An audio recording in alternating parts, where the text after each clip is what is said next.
Hindu temple, Hindu only has to work.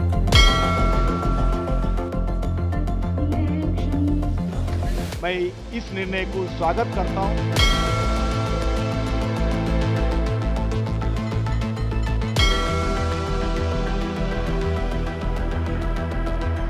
ऐसे लोगों को नहीं रखना चाहिए जो हमारे धर्म और आस्था के प्रति श्रद्धावान नहीं।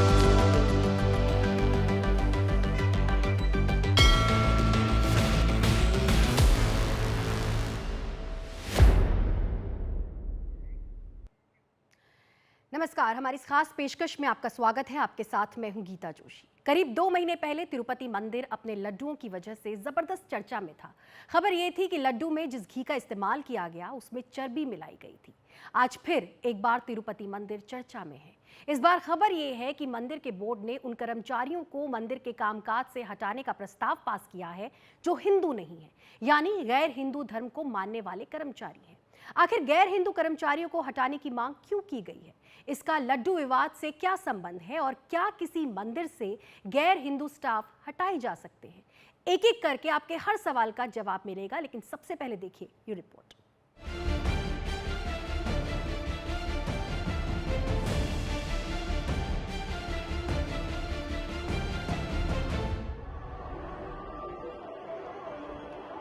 तिरुपति के लड्डू को लेकर जो विवाद शुरू हुए थे, अभी उनका स्वाद पूरी तरह से गया भी नहीं था कि एक और खबर आ गई। टीटीडी यानी तिरुमाला तिरुपति देवस्थानम बोर्ड ने फैसला लिया है कि तिरुपति मंदिर में अब गैर हिंदू स्टाफ काम नहीं करेंगे। बोर्ड ने इस बारे में आंध्र प्रदेश सरकार को अपना प्रस्ताव भेजा है। आपको बताएंगे पूरा मामला क्या है और इस फैसले का नतीजा क्या हो सकता है। लेकिन आगे बढ़ने से पहले आपको याद दिला दें कि करीब 2 महीने पहले तिरुपति मंदिर से जुड़ी खबर तब चर्चा में आई थी जब आंध्र प्रदेश के मुख्यमंत्री चंद्रबाबू नायडू ने ये आरोप लगाया था कि जगन मोहन रेड्डी सरकार के कार्यकाल में तिरुपति मंदिर के लड्डू में जानवरों की चर्बी मिलाई गई थी। और अब ये खबर आ रही है कि मंदिर का बोर्ड गैर हिंदू कर्मचारियों को मंदिर से ट्रांसफर लेने या वीआरएस यानी वॉलंटरी रिटायरमेंट लेने का प्रस्ताव सरकार को भेज रहा है। टीटीडी के 7000 स्थायी कर्मचारी में से अनुमान लगाया जाता है कि 300 तक हिंदू धर्म के नहीं हैं। टीटीडी के चेयरपर्सन ने एनडीटीवी को बताया कि बहुत सारे लोग अपने धर्म को छिपाकर टीटीडी में काम कर रहे हैं और उनका पता टीटीडी की विजिलेंस अंग लगाएगी। टीटीडी की पहली बैठक में इसके चेयरमैन बीआर नायडू ने जो फैसले लिए उसका जिक्र एनडीटीवी के साथ एक्सक्लूसिव बातचीत के दौरान उन्होंने पहले ही कर दिया था। In Hindu temple, Hindu only has to work. No other religion. So are there non-Hindus also there now? There are people. They are putting some name Venkateshwar Rao and he is going to the church. They're all converted. We'll find out that who are there with the TTD vigilance, and I'll ask that report also. We'll take some action on it. क्या तिरुपति मंदिर board के फैसले से पहले कोई प्रक्रिया भी अपनाई गई है? इस फैसले के समर्थकों का कहना है कि जो लोग हिंदू धर्म और अनुष्ठानों की प्रक्रिया को नहीं समझते हैं, वो मंदिर में आने वाले भक्तों के साथ न्याय नहीं कर पाएंगे और ना ही अपनी जिम्मेदारी ठीक तरीके से निभा पाएंगे। बीजेपी का दावा है कि तिरुपति आने वाले श्रद्धालुओं के बीच एक हस्ताक्षर अभियान चलाया गया था। उनसे पूछा गया था कि क्या वो मंदिर में गैर हिंदू लोगों की नियुक्ति का समर्थन करेंगे। इस पर बड़ी संख्या में जवाब मिला कि दूसरे धर्म के लोगों की नियुक्ति नहीं होनी चाहिए। Bharatiya Janata Party had raised its voice. The reason being that people who do not understand the Hindu dharma and the process of the rituals, they will not be able to do justice to the devotees coming to the temple, neither will they be able to do justice to their own responsibility. Venkateshwara Swami ji के पास आसपास जो काम करते हैं non Hindus नहीं रहना चाहिए। जो अगर नॉन हिंदूस है वो लोगों को दूसरा जगह ड्यूटी देंगे, दूसरा जगह देंगे। मंदिर के आसपास सिर्फ हिंदू ही काम करना, ऐसा वो बोर्ड का डिसीजन है। वो बोर्ड का जो डिसीजन है वो सही निर्णय है। मैं इस निर्णय को स्वागत करता हूं। जो भी आज नया कमेटी है, जो पुराने कमेटी में जो गलती हुआ गया अभी उसको सुधारना चाहिए। जो भी है, जो भी संस्था है, जो गलती से सुधार और आगे बढ़ना चाहिए। हिंदू संगठनों का कहना है कि जैसे दूसरे धर्मों में किसी पूजा या उपासना स्थल को लेकर कायदे कानून होते हैं, वैसे ही हिंदू धर्म में भी हैं।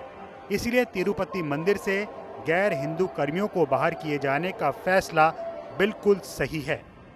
किसी धार्मिक स्थान की अपनी एक मर्यादाएं होती हैं, अपनी एक आस्था होती है।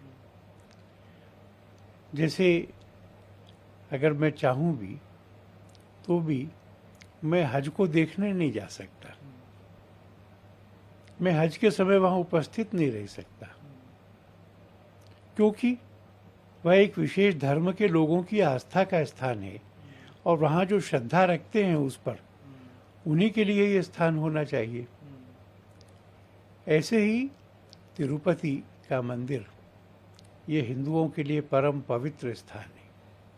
7 पहाड़ियों के बीच में बना हुआ स्वयं भगवान वहाँ विराजमान है। इतना बड़ा कांड वहाँ पर हो गया कि जो सनातन धर्मावलंबी लहसुन प्याज भी नहीं खाते, वो मांस और चर्बी और मछली का ऑयल का प्रयोग हुआ है। तो ये बड़ा ही दुर्भाग्य है और इनके खिलाफ दंड भी होना चाहिए, इनको कार्रवाई करनी चाहिए इनके खिलाफ, और इन लोगों को बाहर निकालना चाहिए। जो हमारे धर्म, संप्रदाय और संस्कृति के प्रति निष्ठावान नहीं है, उनको हमारे ऐसे धार्मिक मंदिरों में रहने का कोई अधिकार नहीं है। ऐसे लोगों को नहीं रखना चाहिए जो हमारे धर्म और आस्था के प्रति श्रद्धावान नहीं है। हमारी आस्था के साथ खिलवाड़ किया गया। मजहबी अन्य पंथ मजहब मतांतर के लोगों के यहाँ गैर हिंदुओं का प्रवेश वर्जित होता है। आप देख लीजिए तो मुस्लिमों के अनेक स्थान हैं जहाँ हिंदू प्रवेश नहीं कर सकता है। तो हमारे प्रमुख स्थानों पर तिरुपति बालाजी में गैर हिंदू कार्य कर रहे हैं, प्रसाद बना रहे हैं, प्रसाद की दुकानें हैं, जबकि वो ट्रस्ट संस्था में भी हैं। आखिर वो किस लिए हैं और क्यों हैं? टीटीडी तिरुपति तिरुमला देव संस्थानम जो नई संस्था गठित हुई है, उसके अध्यक्ष BR नायडू की मैं सराहना करता हूं, प्रशंसा भी करता हूं। और उन्होंने जो सरकार से मांग की है, आंध्रा गवर्नमेंट, स्टेट गवर्नमेंट से, पूर्ण रूप से हम सहमत हैं कि आखिर 44 से ज़्यादा लोग वहाँ गैर हिंदू किस लिए, अभी भी किस लिए कार्य कर रहे हैं? क्या जो घात हमारे साथ किया गया, क्या जो वसा, मांस, रक्त मिलाकर प्रसाद में वितरण कराया गया, वह क्या कम था हिंदू आस्था को चोट पहुंचाने के लिए? तिरुपति बोर्ड ने मंदिर को लेकर राजनीतिक बयानबाजी पर पाबंदी लगाने का भी फैसला लिया है। बोर्ड ने कहा है कि ऐसे लोगों के साथ ही इनका प्रचार प्रसार करने वालों पर भी कानून के मुताबिक सख्त एक्शन लिया जाएगा। कुछ ही हफ्ते हुए तिरुपति लड्डू में जानवर की चर्बी के कथित इस्तेमाल का विवाद सामने आया। आंध्र प्रदेश के उच्च न्यायालय ने भी कहा है कि हिंदू मंदिरों को अधिकार है कि वो सिर्फ हिंदुओं को ही रोजगार पर रखें। टीटीडी का मानना है कि हिंदू आस्था में निष्ठा रखने वालों को काम पर रखने से ही परंपरा के विधिवत पालन सुनिश्चित होगा। हैदराबाद से कैमरा पर्सन नागराजू के साथ उमा सुधीर, NDTV इंडिया के लिए। धार्मिक अनुष्ठानों में लड्डू का विशेष महत्व है। गणपति से लेकर तिरुपति तक लड्डू का चढ़ावा चढ़ता है। पिछले दिनों तेलंगाना में गणपति विसर्जन के मौके पर एक लड्डू 1,87,00,000 रुपए में नीलाम हुआ था। इसी तरह तिरुपति जाने वाले श्रद्धालु वहां से लौटते हैं तो साथ में लड्डू लाना नहीं भूलते। लेकिन करीब 2 महीने पहले तिरुपति के लड्डू से जुड़ी जो खबर आई, उसने चौंका दिया। जिस आंध्र प्रदेश में तिरुपति का मंदिर है, वहां के मुख्यमंत्री ने पिछली सरकार पर गंभीर आरोप लगाए। आरोप ये है कि जगन रेड्डी सरकार के कार्यकाल में तिरुपति के लड्डू में जानवरों की चर्बी का इस्तेमाल किया गया था। उसी वक्त चंद्रबाबू नायडू सरकार ने यह भी कहा था कि जल्द ही मंदिर की व्यवस्था दुरुस्त की जाएगी। तो क्या ये माना जाए कि गैर हिंदू कर्मचारियों को हटाने का फैसला उसी कार्रवाई का हिस्सा है?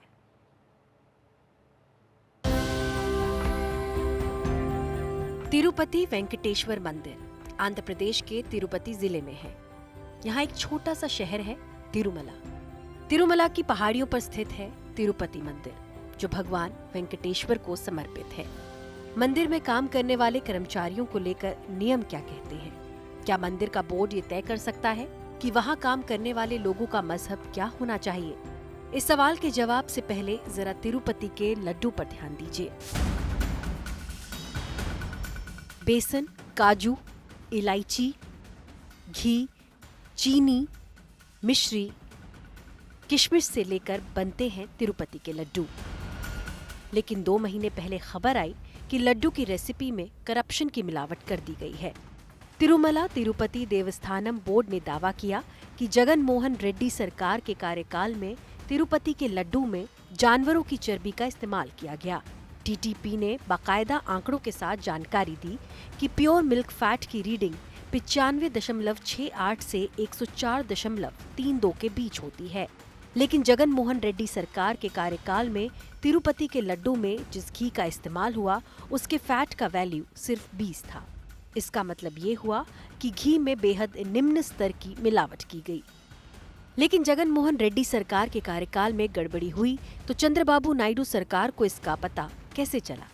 क्रोनोलॉजी समझिए। 4 जून को आंध्र प्रदेश विधानसभा चुनाव के नतीजे आए। 12 जून को नई सरकार ने राज्य की कमान संभाली। 15 जून को श्यामला राव को तिरुमला तिरुपति देवस्थानम यानी टीटीडी के एग्जीक्यूटिव ऑफिसर की जिम्मेदारी दी गई। 22 जून को एक कमेटी का गठन किया गया जिसे टीटीडी के कामकाज में गड़बड़ी की जांच करने को कहा गया। 7 जुलाई को पाया गया कि तिरुपति मंदिर के लड्डू को बनाने में इस्तेमाल घी की खरीद में गड़बड़ी हुई है और तभी ये तय किया गया कि प्रसाद के सैंपल को जांच के लिए लैब में भेजा जाएगा। मुख्यमंत्री चंद्रबाबू नायडू ने पिछली सरकार पर कई गंभीर आरोप भी लगाए। टीटीडी के पिछले चेयरमैन वाईवी सुब्बारेड्डी की पत्नी बाइबल लेकर घूमती रही हैं, जिनकी तस्वीरें हर जगह देखने को मिलती हैं और वो हिंदुओं पर कटाक्ष करते हैं।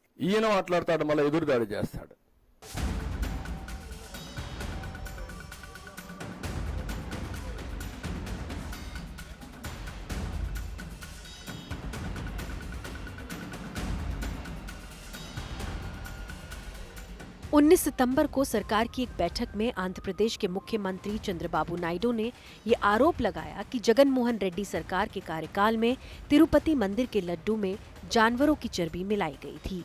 और अब करीब 2 महीने बाद ये खबर आ रही है कि मंदिर का बोर्ड गैर हिंदू कर्मचारियों को मंदिर से हटाने की मांग कर रहा है। आइए अब आपको बताएं कि नियम क्या कहते हैं। क्या मंदिर के बोर्ड को हक है कि वो कर्मचारियों का चुनाव उनके धर्म के आधार पर करे? दरअसल संविधान का आर्टिकल 16 धार्मिक संस्थानों को यह अधिकार देता है कि वो अपने धर्म से जुड़े लोगों को काम पर रखे। इसी तरह नवंबर 2023 में आंध्र प्रदेश हाई कोर्ट ने भी कहा था कि ट्रस्ट या बोर्ड सेवा की शर्तें तय कर सकता है। उसे तय करने का अधिकार है कि कर्मचारी हिंदू धर्म का पालन करने वाला हो। जो भी हो, दुनिया के सबसे धनवान मंदिर ट्रस्ट में शुमार तिरुपति मंदिर का बोर्ड फिलहाल चर्चा में है और इसकी वजह भक्तों की तरफ से किया जाने वाला दान तो नहीं है।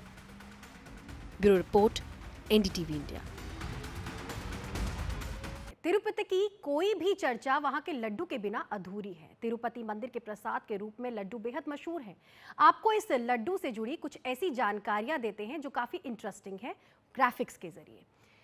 आपको बता दें, ये तो हमने पहले ही आपको बता दिया था कि हर रोज करीब 3 लाख लड्डू तैयार किए जाते हैं। अब ये जान लीजिए कि ये लड्डू कैसे तैयार किए जाते हैं। 3 लाख लड्डुओं के लिए हर रोज करीब 10 टन बेसन की जरूरत होती है। इसी तरह 10 टन चीनी, 700 ग्राम काजू, 150 ग्राम इलायची, 300 से 500 लीटर घी, 500 किलोग्राम मिश्री, करीब 550 किलोग्राम किशमिश का इस्तेमाल किया जाता है। तो ऐसे बनते हैं ये लड्डू। एक और खास बात है, ये लड्डू 3 तरह के होते हैं। मिसाल के तौर पर प्रोक्तम लड्डू वो लड्डू होता है जो मंदिर में आने वाले सभी श्रद्धालुओं को दिया जाता है। ये आकार में छोटा होता है।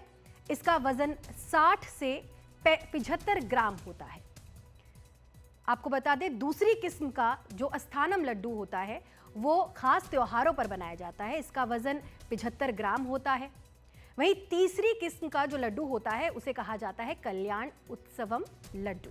ये कम संख्या में बनाए जाते हैं। ये मंदिर की सेवा में भाग लेने वाले कुछ ही भक्तों को दिए जाते हैं। तो हमारी इस खास पेशकश में फिलहाल बस इतना ही। मुझे दीजिए इजाजत, लेकिन देश और दुनिया की बाकी खबरों के लिए आप बने रहिए हमारे साथ, देखते रहिए NDTV इंडिया। नमस्कार।